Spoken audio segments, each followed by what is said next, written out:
Can I start by commending you for two reasons? Number one, for either bribing, paying or coercing somebody else to deal with the evening routine for you. I know why you're all here. The second reason that I thank you, and I say this with all sincerity, is thank you for giving up your time to learn about a topic that I know most of us wish we didn't have to deal with. Who feels confused, concerned and conflicted when it comes to raising your screenager? Who does have a screenager here? Yes, if you're not quite sure if you've got a screenager, not a three-nager and not a teenager. A screenager is somebody that learnt to tap, swipe and pinch before they learnt to ride a bike, grip a pencil or tie their shoelaces. These are kids that throw techno tantrums when you ask for your smartphone back or you try and pry the gaming console out of their tight grip.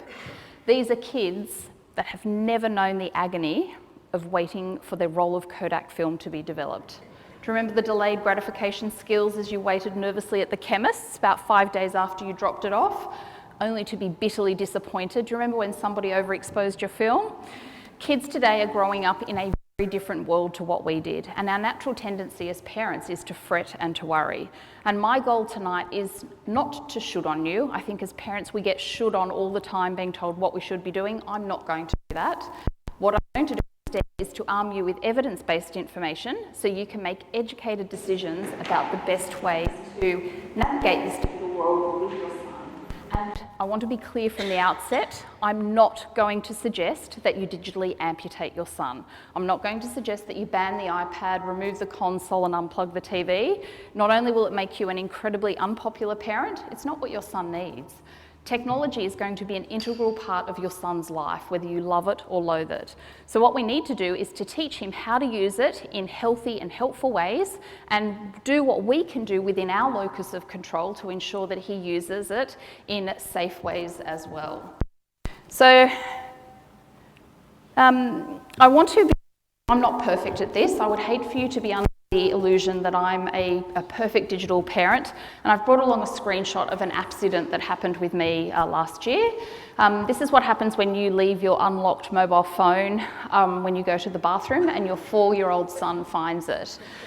I was completely unaware that whilst I was having a very quick bathroom break, my 4-year-old son changed my Apple ID and my Google ID from the name Kristy Goodwin to the name Stinky Bum Bum. I was replying to a journalist at the Sydney Morning Herald, answering questions about children and screen time as the expert, and the emails were coming from Stinky Bum Bum.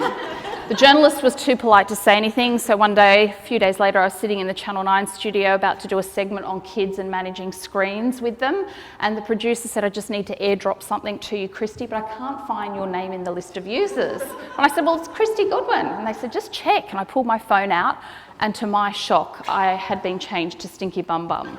So I'm not perfect at this. Please do not be impressed thinking that's pretty good typing skills for a 4-year-old. He didn't type it, he used voice commands to do all of this. And he then had to be the person that I had to go and see to rectify the issue. So, 4 greatest fears in life now are these amongst our kids. And I think we all agree that childhood has changed. In fact, most of us, and one of the reasons we're grappling with this as parents, is because unlike every other parenting conundrum we face, when it comes to raising our sons in a digital world, we've got no frame of reference. We had predominantly analogue childhoods. We stared at the sky, not at a screen. We spent time with people, not with pixels. This is what it looked like for us to be online and for our sons to be online.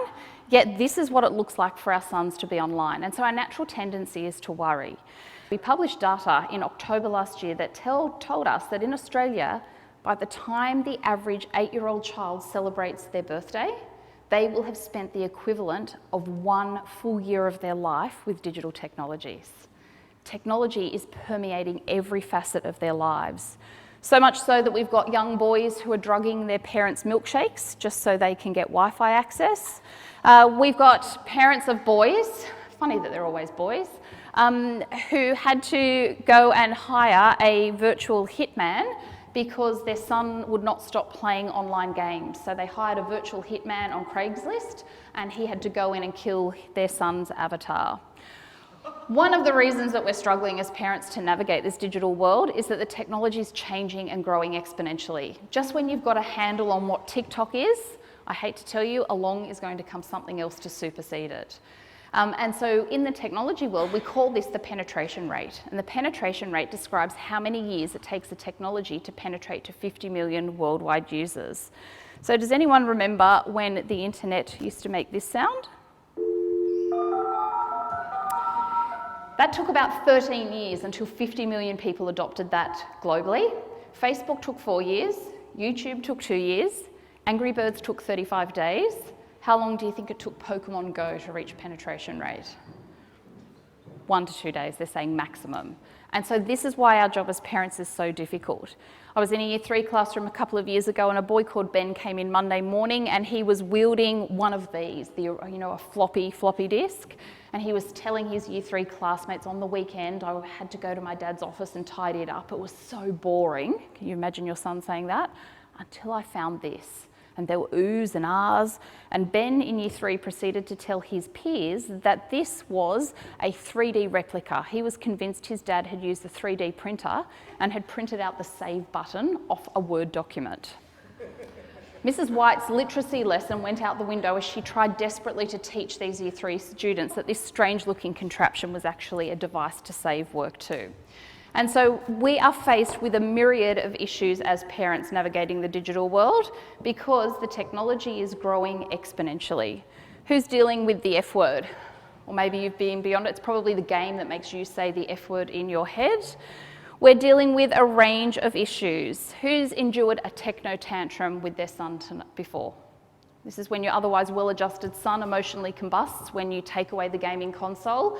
I'm going to explain in great detail tonight why your son behaves like that. It is not a sign that he's addicted. It is in fact what we call a typical neurobiological response. More importantly, however, I'm going to give you strategies to help to tame the tech tantrum without you wanting one of these. Come help set the table.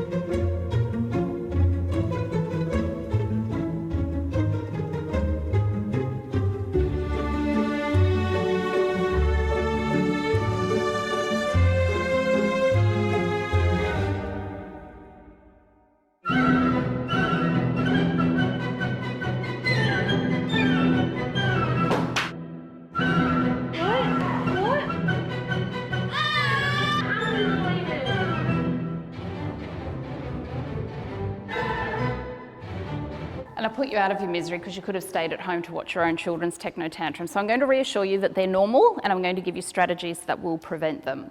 My mission tonight is to take you from feeling like stressed Susie when it comes to managing screen time at home, more towards confident Kathy, so that you've got a clear lay of the landscape, you've got some practical, realistic strategies that will help you navigate this digital world without the tears and the tantrums, and you'll feel assured that there are positive potentials that the technology offers. I'm also going to point out some really uncomfortable truths tonight about what your son is potentially exposed to. And in Australia, I'm going to share with you tonight, I believe that our boys are facing 2 public health crises at the moment, and our young boys in primary school. The biggest health threat, I believe, facing young boys today is exposure to pornography. We have a generation of preteen boys who are presenting to GPs with erectile dysfunction issues because they have been desensitised because of the amount and type of pornography that they are watching. Young children in Australia are first encountering pornography on average at around 8 years of age. It used to be 11. And the problem with anything inappropriate, pornography, scary, violent, any inappropriate content, children cannot unsee it. I worked with a family where a young boy in Year 2 was shown pornography by students in Year 5. They had very robust filtering, but at lunchtime the students bypassed the school's filtering, they borrowed a neighbour's unsecured Wi-Fi network and they streamed it. This boy in Year 2 was still crying at night saying to his dad, "I can't rub the pictures off my eyeballs. I can't rub the pictures off my eyeballs." And many of us know about some of the potential places where our sons can find pornography, but some of the places that we're not aware where they can find pornography are in popular video games that they're playing. I've covered up as much of the offending material as I can, but this is in a game that young boys are playing. This is a game called Grand Theft Auto, and it's an R-rated game, but many boys in primary school are playing it. Roblox, another equally popular game amongst young boys and girls, is more inappropriate content. So how do we manage this world without all of the panic and without the guilt and the grief and the guesswork? We're struggling as well because the media, and apologies if you work in the media, but the media tends to demonise technology in children. We only ever hear the negative reports. And unfortunately, a lot of the research that we are seeing that tells us that technology can support our young children when used intentionally, when used in age-appropriate ways, can benefit them. But unfortunately, we have headlines like this that are factually incorrect, but make for good clickbait. And so parents are left scratching their head trying to navigate these two worlds. In January alone, the New York Times ran 2 different stories suggesting that the youth mental health crisis that we're seeing is attributed to smartphones and social media. And yet, a couple of weeks later, we had another study telling us that you don't need to panic, that the research is actually contradictory. So I'm a researcher in this field, and I can tell you that I'm bamboozled.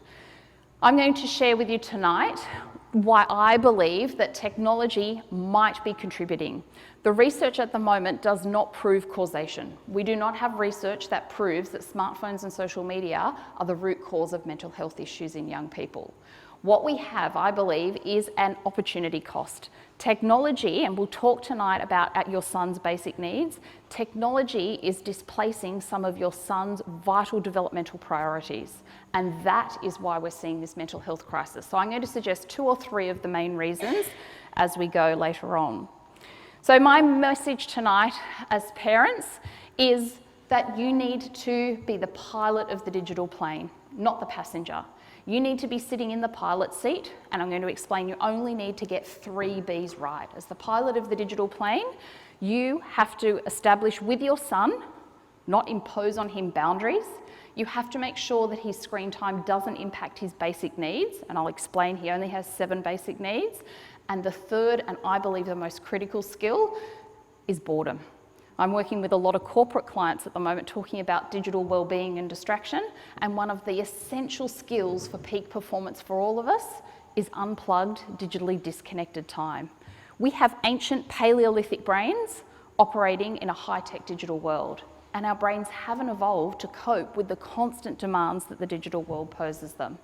So you need to be in the pilot seat so that when they hit turbulence, when they see inappropriate content, when they're a victim of cyberbullying, when they have somebody catfishing them or a predator approaching them online, if you are in the pilot seat, you can help them to course correct. And in conjunction with the family zone, you can set up controls and restrictions that will help you to easily be that pilot. I almost see like the family zone almost like your dashboard. But if you're way back in economy class and your son's driving the digital plane, when he hits digital turbulence, who does he go to for help if you're not in the pilot seat? He goes to another fellow peer, another passenger, who is equally less equipped to cope with these demands that they are facing. Now I'm going to explain why you are well equipped to be the pilot of the digital plane, and it comes down to your brain architecture. And in a moment, I'm going to talk about why your son's brain is very at risk of technology. My message is that we need to plan, not ban, technology. Digital abstinence isn't going to teach your son how to use technology respectfully, responsibly, and in appropriate ways. When we ban something, it becomes the forbidden fruit. We drive the behaviour underground. So we need to embrace technology, and as the pilot of the plane, if you implement those 3 B's, you can help your son to navigate this digital world. Now, I'm passionate about this topic because as a former teacher, I saw the rich potential that technology offered my students. I also know as a mum to 3 boys, the potential pitfalls it can pose if we're not providing the boundaries and limitations and the addictive potential that it also poses for our sons. I want to share with you tonight a lot of research-based information, and I'm going to talk to the mums in the room for just a moment. Please don't beat yourself up with mother's guilt. I tried desperately the other week to explain the concept of mother's guilt to my husband, and he assured me he's never suffered from dad's guilt. But if I share some strategies tonight with you and you think, oh my goodness, I haven't been doing that, my son will never get into Harvard, he's ruined, I've destroyed him, rest assured the neuroscience tells us that your child's brain is very plastic, is very malleable up until he's about 14. Then it becomes a little bit harder to course correct, but there's still plenty of time for you all to get it right. What I'm going to share with you is research-based, but it's grounded in neuroscience, but it's not rocket science. I often live by the mantra, the basics work if you work the basics, and we've only got to get those 3 Bs right. So I wanted just to begin with talking about why it is that our sons are so infatuated with their digital appendages. Why do they throw techno tantrums? What is it about technology that's so psychologically appealing? And then I'm going to explain to you exactly what you need to do to be the pilot of the digital plane so that you can implement those 3 Bs. So what is it about technology that is so appealing? As I explain this, a lot of what I'm going to share with you applies to us as well. Please tell me I'm not the only one who finds it hard to stop the scroll at night. Why we can't go laptopless when we go on holidays, we pack the laptop. Why we find the 1 bar of Wi-Fi signal on our island holiday, just so we can do a cheeky check of our inbox or social media. Technology has been deliberately designed to prey on our psychological vulnerabilities as humans. And your son and his developing brain is not immune to this. So, let's start to look at your son's brain in just a moment. So I'm going to suggest that there are some main reasons why technology is appealing. And the first reason that I want to look and explain is that as humans, we have 3 psychological drivers. According to needs theory, as humans, our fundamental number 1 psychological need that we all have is the need for relational connection. We want to be part of a tribe. We want to belong. Do you understand why your son loves multiplayer video games? Why, if you have a daughter, she's obsessed with social media? Why WhatsApp groups are so intriguing? This is why we have become captivated with social media and email. We are hardwired to connect and belong. And this is where we're trying to tap into it in a positive sense as well. Our next psychological need is the need to be competent. And the online world allows our boys to feel competent. They know how many Fortnite battles they've won, they know what level they got to on the game, they know how many things they've crafted in Minecraft, so they get that sense of competency. The third thing that we all crave psychologically is the need for control. And it is a very artificial sense of control, but when your son, and I use this word very loosely, when your son chooses what video he watches next on YouTube from the menu on the right-hand panel, and the reason I use that word chooses is because it's not choice. Thanks to the Google recommendation algorithm and the bots that are watching what your son's viewed, that tailored content is very specific to his viewing history. But your son feels like he's got some sense of control. When he's gaming, when he's crafting things in a virtual world, he has a locus of control. Can you see why technology has been designed to prey on our psychological needs? The next reason why your son finds it hard to switch off and why technology is so appealing is because the way your son's brain is biologically wired. I'm going to give you neuroscience in about 1 minute here, but what we know as parents of boys, this part of the brain, the prefrontal cortex, which is like the CEO, it's the air traffic control system, it's the logical part of the brain. This part of the brain has 3 big jobs. Its number 1 job is self-regulation, it's impulse control. Its second job is working memory, and its third job is mental flexibility. When do you think this part of the brain fully develops in males? I will say that, for the record, that was a male, I think, that said never. It's not quite the case. I know it sometimes feels like that, parents. As a mum to 3 sons and a husband, the research actually tells us that the male prefrontal cortex fully develops around somewhere between 27 and 29 years of age. I can feel your pain. I know, I could see some of your faces. I don't do this research, I'm just sharing it. Don't shoot the messenger, please. For those of you thinking, oh, thank goodness I've got a daughter, it's not that bad. Females around 21 to 23. We are giving our kids powerful digital tools, and if we are not establishing parental controls and restrictions, we are giving them tools where they don't have impulse control, where they don't have working memory. How many times have you told your son not to Google a particular word or phrase? And you go into his history and there it is. Does this explain why you say the same things to your children every single morning? Hat and shoes, bag at the front door, and they still look at you with that vague way? They don't have working memory. And so their developing brain means that they're very susceptible to poor decision making. They don't have self-regulation. Can you see why it might be tempting for your son to send a nude photo to somebody? He doesn't have a braking system in the brain. He doesn't have that impulse control centre. And I work with students and I talk to them not about their digital footprint, but instead about this concept I call their digital DNA. Every message, every comment, every post, every YouTube clip that you curate, you comment on, you like, you share, you are leaving sprinklings of your digital DNA. And our children don't have a catastrophe scale and they don't have life experience, meaning that they're very vulnerable. Now, another part of this part of the brain, the prefrontal cortex, is also very vulnerable to the online world, because when our children are doing anything online that they enjoy, watching YouTube clips, playing a game, doing their online maths homework, this is where you're all meant to nod and say, yes, they love that too. Whatever they're doing online that they enjoy, their brain is releasing the neurotransmitter dopamine. Dopamine makes them feel really good and they want more and more of it. Do you understand now why you get the tears and tantrums when you digitally disconnect them? You're cutting off their dopamine supply. So we'll talk about strategies in a moment. But when dopamine hits the brain, it floods our prefrontal cortex. So the limited amount of self-control and self-regulation that they have gets switched off, and that dopamine stops this part of the brain from working. This is exactly why, tell me I'm not the only one who says I'm just going to have one square of dark chocolate and 1 becomes 2 becomes 4. You get that flood of dopamine and that self-regulation switches off. So this is why we have to be the pilot of the digital plane, because your son lacks the brain architecture to help him navigate it respectfully and responsibly. There are some deliberate design techniques. Technology has been designed by neuroscientists and psychologists to prey on our psychological vulnerabilities. For us, have you ever stopped to wonder why your unread notification bubble is usually red? The default setting is red. Would you feel compelled to check your emails if it was baby pink or sky blue? Possibly not. What we know is that technology, some of the design techniques that our sons prey victim to, is intermittent variable rewards. Your son will very rarely tell you that he lost a video game or didn't win lost a Fortnite battle. What he'll say to you is, I almost won.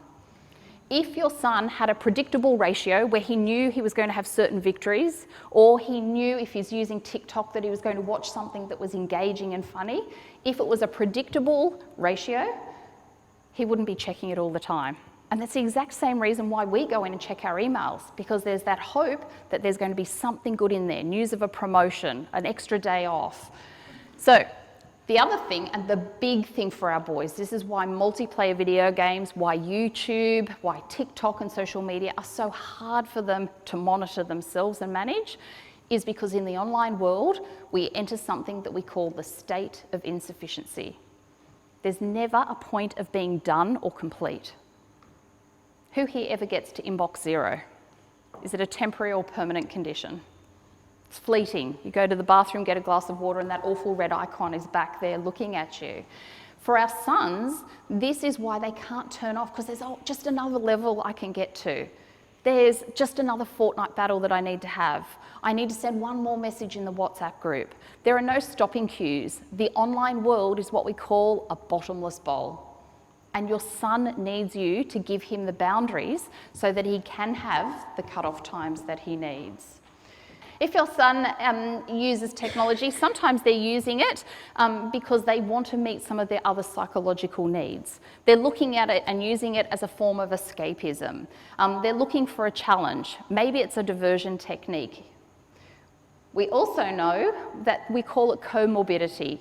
We know that young boys in particular with additional mental health issues such as depression and anxiety tend to use technology more. But we don't yet know if it's correlational or if it's a relationship of causation, because we're not quite sure in terms of what the research is telling us. So We are really facing a digital superstorm when we're giving our kids powerful technologies that have been intentionally designed, when their brain is still developing and they lack the self-regulation and impulse control that they need. Enduring the techno tantrum is something that we all face. So I want to give you some strategies here so that your son's not always looking at you like this when you try to switch him off. So, some practical strategies to counteract the techno tantrum. Remember I mentioned the dopamine, the feel-good hormone before? To counteract that, you need to, we call it cognitive priming. It basically means warn your son before you're going to cut him off from the technology. When you get to the next level, I'd like you to turn it off. When you've sent the next message, when you've finished that battle, when you've sent a message to tell the group that you're leaving, I'd like you to turn it off. Ladies, I'm giving away one of our tightly held secrets. You know how with your partner you just plant the seed and a few weeks later your partner just happens to come up with a great idea? Plant the seed with your son that he's come up with this idea and he's going to turn it off. The simple gesture of switching it off feels like your son has some agency and control. And remember, one of our psychological needs is to feel like we're in control. So warn him, don't just go in and say turn it off and he ignores you and you go a few decibels higher and you say, I said turn it off, and stage 3 is going in there and wrestling it off him. Dopamine is going to make him very angry if you do that. The second reason, and teachers in the room block your ears, you've got to give your son an appealing transition activity. Do not switch him off from technology and say, now go and do your maths homework, go and do your science project. It's not going to be met with cheers and joy. Equally less enticing, asking him to go and tidy his bedroom. You need to give him a choice of two activities that you know he likes doing. Hey, when you get to the next level, I'd like you to switch it off. And when you've switched it off, would you like to walk the dog or would you like to go and jump on the trampoline? When you've put your iPad away and turned it down and popped it on the docking station, would you like to go for a swim in the pool? Now, and one other activity. 2 things that you know he likes to do. Again, he has some locus of control and agency. Bonus points if it involves physical activity, because physical activity will give him that dopamine, it will give him the serotonin, and as a mum to boys, I know they get distracted really quickly, so you'll divert his attention. The other strategies that I'm going to suggest is who has children under 8 years of age? Don't give them a time limit. It is a redundant, pointless activity to say you can have half an hour on the iPad or an hour, because most children under 8 to 10 years, don't have a conceptual understanding of time. Time's really abstract. Even if they do understand time, what happens when they get in the online world is they get into what we call the state of flow, and they lose track of time. Do you know when they become so engrossed, they're like the digital zombie, and you could be naked on fire behind them and they're completely oblivious to what they're doing, what you're doing? That flow state means that giving them a time limit won't work. If they do understand time, and this is where the family zone can work in your favour, you can set cut-off times, you can set play times and study hours, etc. But we've got to give them an endpoint. For kids under 8, instead of a time limit, give them a quantity. You can watch 2 episodes on this YouTube channel. You can get to level 7 in the game. You can have 8 Fortnite battles. Whatever your restrictions are, quantities work better. We also know one of the reasons we get the techno tantrum with boys, especially if they're at home and they're playing rapid-fire, fast-paced video games, or they're watching silly things. Whose son is obsessed with watching YouTube clips of other people playing video games? I know, it's mind-blowing, isn't it? But before we sit here and go, some of us watch reality TV shows of people renovating houses. So we have to be careful about judging our kids and their YouTube viewing habits. But one of the reasons we know boys in particular, we know boys, if you've got boys and girls, have you noticed boys' techno tantrums are a lot more aggressive? They can become physically agitated. It is not uncommon for boys to hit their siblings or their parents. So what they're doing in that situation is their sensory system and their nervous system has been hyper-aroused. It's been overstimulated. If they're playing a video game, they've probably had a good hit of testosterone as well. It's tapped into that hardwired desire to be a mammoth hunter as males. When we take them off the screen, what you're getting is their body trying to discharge the cortisol that is built up in their body, that stress hormone. So again, get them outside, doing physical activity. If you can and you're not going to endanger yourself, you might have to do a few dodges, physically touch them. This is some bonus relationship advice. That came out the wrong way. Not bonus relationship as in extramarital affairs. It's additional relationship advice. This works with partners as well. Do not do this with your work colleagues. You will lose your job. Physical touch.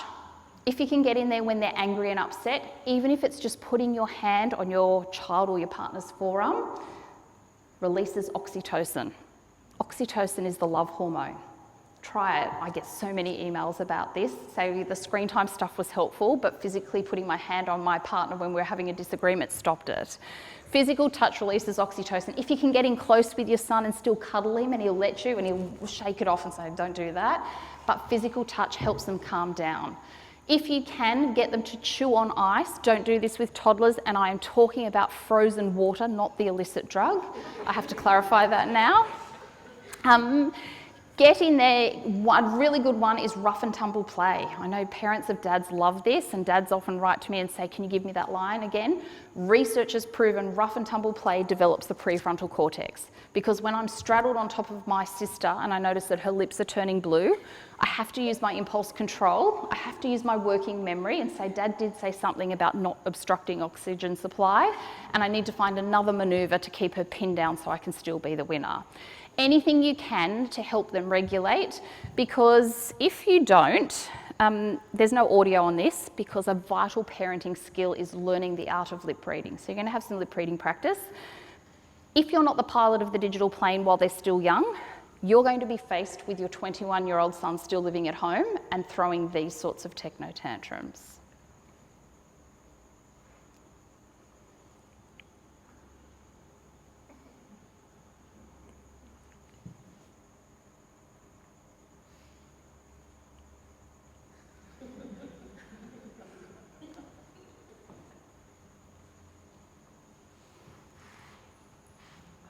And you pass the lip reading test. So before we talk about the 3 Bs, I want to say to you, and again, I'm not shooting on you, I'm going to strongly encourage you to avoid using screen time as a reward or a punishment, as a carrot or a stick. Now, I'm the first to admit I have offered my sons the iPad, especially when grandma announces she's coming over in 5 minutes and the house is a mess. We have to be careful about this always being our standard operating procedure, and I'll tell you why in just a moment. What I'm not talking about here, and I need to clarify this, as the pilot of the digital plane, you have to have firm boundaries and rules established with your son, but they're established in advance. What I'm talking about here is if you unpack the dishwasher, I'll let you have your PS4 for an hour. If you spend an hour and a half more doing your project, I'll let you do X, Y, and Z, whatever their digital request is. The reason not to use it or to try and avoid always using it as a reward is, first and foremost, it elevates the status of technology. Our kids already love it. Why would we put it on a pedestal and offer them even more of it? We want our kids to use technology. We want them to see it as a functional tool in which it's designed, not as something that's a carrot to entice them. The second reason not to try and avoid using it as a reward is that when we do use it as a reward, we develop a transactional relationship with our sons. What's in it for me? And they work that out very quickly, and they'll start bargaining for their digital requests. The next one is really important. And I know so many of us do this. Now again, as the pilot of the plane, you've got to have firm digital boundaries.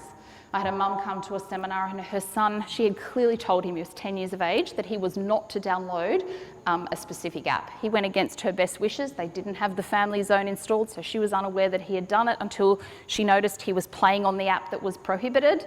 He'd not only downloaded it, but played it with his younger sibling as well. So the mum had said to him, and this had been clearly established, that if he downloaded anything without her permission, that he would lose access to it for a night. That was a rule that was established. When I'm talking about it here as using it as a punishment, you hit your brother, no iPad for 6 months. I had a mum come to a seminar not long ago. She lived in Redfern. They lived in a unit, and her 8-year-old son bid and won a 4-horse float. Used her saved credit card details in her laptop, and she got an email notifying her of her successful bid on eBay. It was reversed. But back to that mum, and she said to her son, look, what do you think would be a fitting consequence for this action? And he said, definitely ban me for the next 3 years. And she came to one of my seminars. She was 6 weeks into this punishment, and she said, I want to give it back to him. 3 years is like a jail sentence for me.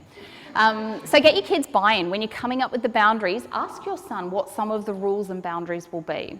But back to this mum of the 10-year-old son who downloaded the contraband app, she said to her son, look, I'm going to take it tonight because I can't trust you. You've betrayed my trust in downloading something. I am going to charge it for you, and it's going to be in my bedroom. I'm going to sleep stark naked, and I'm sleeping on top of the bed covers. So come in to steal your phone back off me and be prepared to find me in my naked glory. Her son, funnily enough, didn't come in. She made one mistake, and this is our second, taps into what I think is our second health crisis facing young boys at the moment. Not only is it pornography exposure, it is sleep. Her 10-year-old son did not stop getting alerts and notifications on his phone until 11:45 at night, and they picked up again at 5:30 in the morning. Our sons and our daughters, in fact, even us, one of the biggest threats to productivity in the workplace at the moment is poor quality and quantity of sleep. If your son has digital devices in his bedroom, chances are it is interfering with not only how much sleep he's getting, but the quality of the sleep. You are paying really great school fees here for your son to get a good education, and guess when most of his learning occurs? Block your ears, teachers. It's not in here in the school gates, it's when he's sleeping. Memory consolidation happens in the last 2 stages of sleep. You want your son to do well academically and to feel good, you've got to promote sleep. And so we need to, we'll talk about boundaries later on, but we need to keep the technology out of his room. If we use technology as a punishment, so you've whacked your sister, you've lost the iPad, what we are doing is giving our children a perceived sense of digital amputation. And when your children are a victim of cyberbullying, when they've seen distressing pornographic content, when somebody is an online predator is approaching them and grooming them online, if they think that you're going to cut them off, you're going to ban them, you're going to take away their app or their digital choice, they are never going to come to you. In fact, the research corroborates this. We know that in about 87% of cyberbullying cases, despite the wonderful programs being rolled out in schools where children are told, go and tell a trusted adults, 87% of incidences, children do not because they are worried that you're going to take the technology away. So, what do we do? As the pilot of the plane, I mentioned before, we've got to get those 3 Bs right. And I think most of us focus on one of the 3 Bs. I think most of us have boundaries around how much. And I want to challenge your thinking tonight. How much is important, especially if it affects our son's basic needs that we'll talk about next. But how much, I believe, is actually one of the least important questions. Screen time as a concept is going to become redundant in a few years because we're not going to have screens, we're going to have wearable technologies, we're going to have artificial intelligence, we're going to have virtual reality. So the concept of a screen and measuring screen time will soon become obsolete. How much is, I believe, one of the least important questions. Instead, we need to have a more nuanced, broader conversation. We need to know, what is he doing with his time? Is it leisure? Is it learning? Is it active? Is it passive? Is it age appropriate? So we need to really ascertain what he's doing. We need to know when. 2 times of the day that I'm going to suggest that you, as the pilot of the plane with your son, have some firm boundaries. 60 to 90 minutes before he goes to sleep should be a digital curfew, a cut-off time. And with the family zone, you can set that up so you're not wresting devices and consoles from them. You don't have to worry about the decoy phone that he's got in his school bag that he pulls out when he hands over the other one to you. The other time of the day that your teachers would really appreciate is before school. Teachers can see the digital zombies that walk into the school gates that have been hyper-aroused before school. Now, I'm not saying no screens before school, but what I'm talking about here is limiting that rapid-fire, fast-paced action. So watching TV or watching a slower-paced television show would be a better choice. We also need to have boundaries around where. Where are the no-go tech zones in your house? And as the pilot of the digital plane, I believe bedrooms should be screen-free, especially in these years. If you wait till secondary school to start to implement these, I can tell you it is going to be so much more onerous and difficult to do. When I work with parents of secondary students, many of the parents say the horse has bolted. I wish I'd done this earlier. I married a builder and we move a lot, and when we move I like to plant a tree. It's my female way of laying roots. Now, recently we planted a tree, and a couple of days later I said to my husband, it's in the wrong spot, it doesn't look right in the backyard, and he rolled his eyes and said a couple of things under his breath. I eventually managed to convince him to move it to the other side of the backyard because it looked better and had better feng shui apparently. He did it. He did say a couple more things under his breath, but what would have happened if we'd left that tree there and the roots had planted, it had established itself, and 2 years down the track I asked him to move it? He probably would have said a whole lot of other words. It wouldn't have been successful. It probably would have cost a lot more money. The same true with digital behaviours. Establish these boundaries early and often. Do the hard work now, and future you will thank you. So boundaries around where and when. So when it comes to where, no-go zones, bedrooms, bathrooms, cars for a couple of reasons. Now, I'm not talking about long-distance road trips, and I'm most certainly not talking about interstate or international flights. I say screen away for everybody's sanity in those situations. But I'm talking about the quick trip to soccer practice or the trip on the way to school. The car for two reasons. We know most young provisional drivers now have formed such a strong association that I get in the car and I pull out a device that when they get their P plates, it's a near impossible habit to break. Now, by the time our kids are driving, hopefully there'll be technology that will supersede that. So there'll be an automatic disabling of devices. And you can set that up now on iPhones.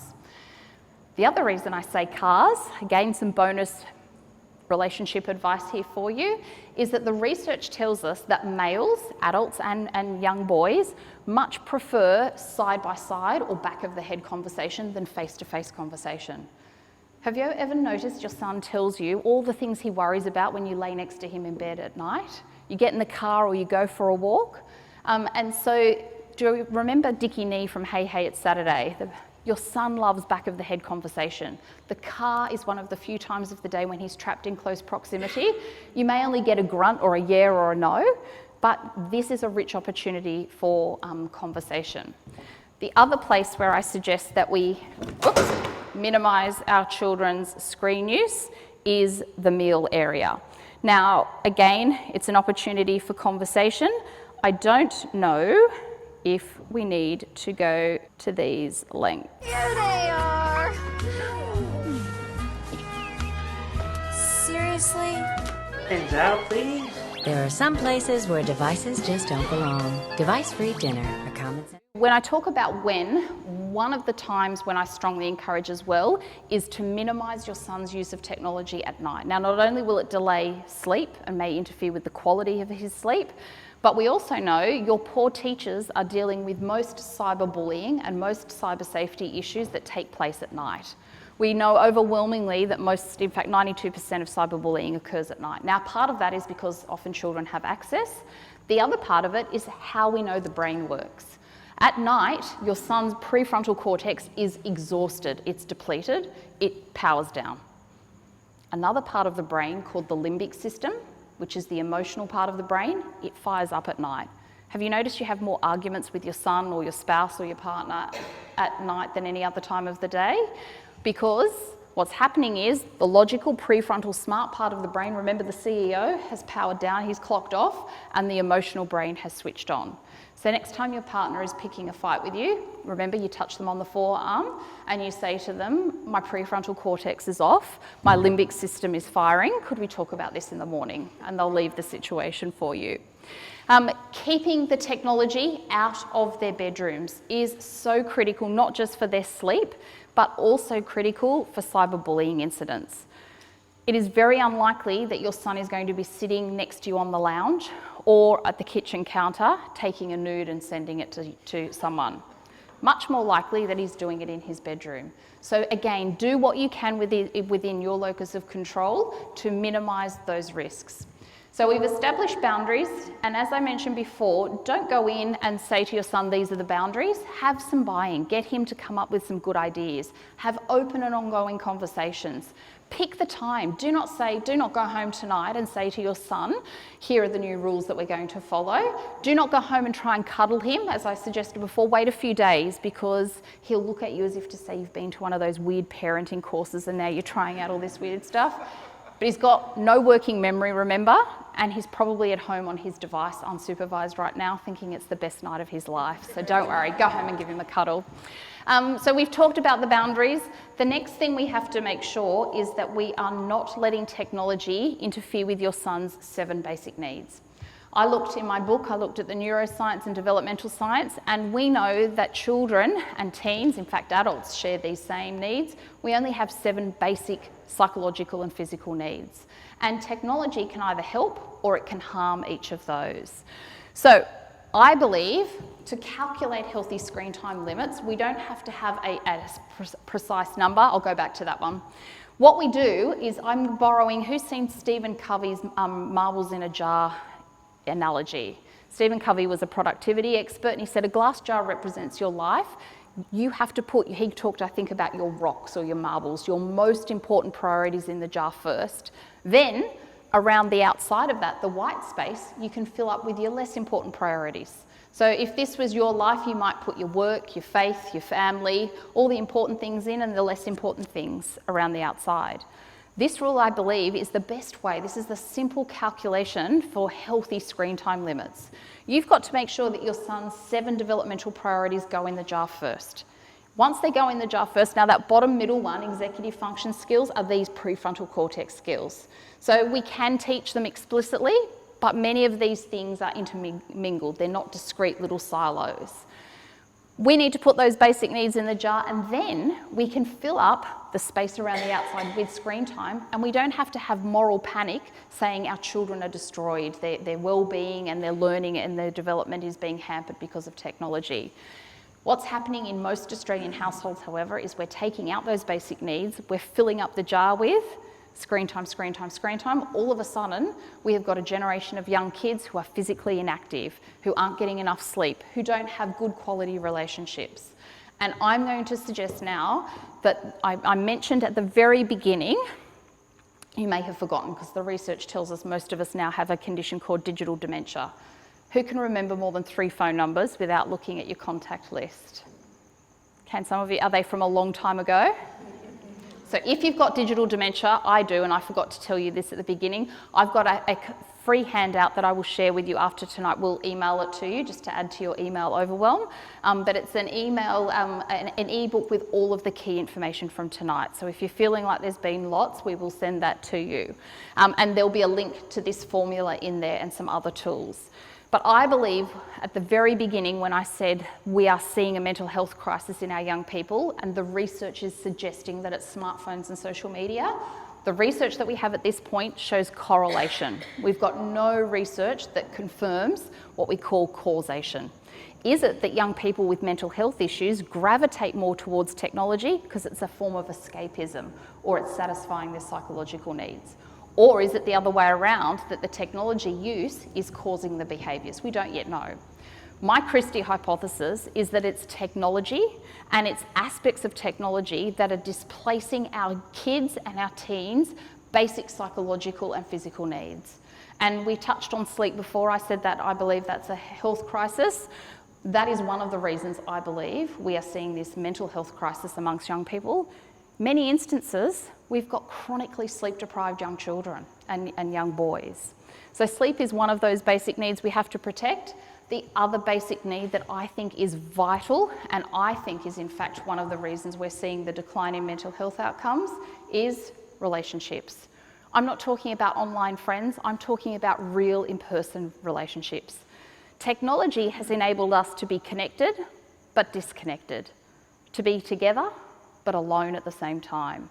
And I believe if we want to optimise our boys' well-being, we've got to preserve the relationships that they have, not only with their peer group, but also with us as well. And the biggest threat, I believe, is technology.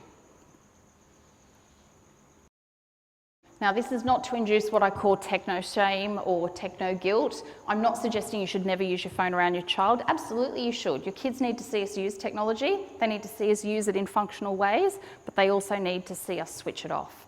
And I'm worried that we're missing those micro moments of connection with our young people because of our digital habits. We're not always being good role models. And again, it's not our fault. Remember what I explained in the beginning, that the technology has been engineered to be captivating and appealing. A dad came to a seminar and he said, my son came home from school one day and I finally thought he was showing signs of being ambitious. He came home and he said to his dad, how much do you earn per hour? His dad's shoulders went back and he said, I earn a salary, son. Let me do some calculations and I'll get back to you. He marched into his room an hour later and told his son his hourly rate, and he said, why do you ask? His son turned to him and he said, because I'd like to buy an hour of your time without your phone. Our kids are seeing this. We're missing the micro moments of connection. Maggie Dent calls them the love bridges. You know, when you spend a fortune in swimming fees and your kid finally nails the tumble turn, their cap comes off, the goggles are filled with water, and they look up at you to give you the wink or the thumbs up, and your head's buried in the phone. I think we need to be mindful of our relationships and getting our kids to still have real relationships. We mentioned sleep. We also know physical activity is a really important skill for our kids to promote their mental well-being and their physical well-being as well. So the last B is the pilot of the digital plane that you need to implement is, I believe, the most important. It's also the most difficult to implement. Your son needs to look like this. You know, when he tells you on the second day of the school holidays, I'm bored, as though you've committed the worst crime against childhood on him. Next time he declares that, go into the bathroom and high-five yourself, pat yourself on your back. Your son needs to be bored. In fact, I'm telling large corporations, I'm doing some work with Apple and Google and some of the big banks, and I'm telling their employees that one of the best ways to optimize their performance and to come up with creative, innovative ideas, the best tool for ideation is being digitally disconnected. Unplugging. Our brain was never designed to be switched on processing information all of the time. Who's had their best idea when you've been for a run, been for a swim, woken up at 3 in the morning, been on a plane with no Wi-Fi or a holiday with no Wi-Fi? That is what neuroscientists call the default mode of thinking. It's also known as the mind wandering or the daydreaming mode. But we don't have opportunities for that anymore. We're not good at this as adults. A study was done with adults a couple of years ago, and they put them in a room and they said, sit there and be bored, sit there for 15 minutes. Now, I'm a mum with 3 young boys and they still put their fingers under the bathroom door. So the idea of being in a room by myself uninterrupted sounds like utopia.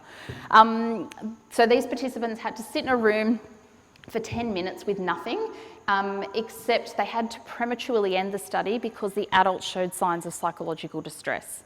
The researchers went back to their ethics committee and said, look, in iteration 2, we'd like to repeat the study, but instead of subjecting our participants to the psychological distress of boredom, could we give them the option of administering a small electric shock?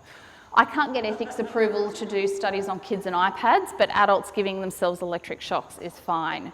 They repeated the study. Now, knowing what you know about delayed male prefrontal cortex development and impulse control, what percentage of males gave themselves an electric shock in lieu of boredom? 100. It wasn't 100. 69% of males, 24% of females gave themselves an electric shock in lieu of boredom. I'll let you hypothesize there was one data outlier who, in the 10-minute period, gave themselves 108 electric shocks. We've lost the art of boredom.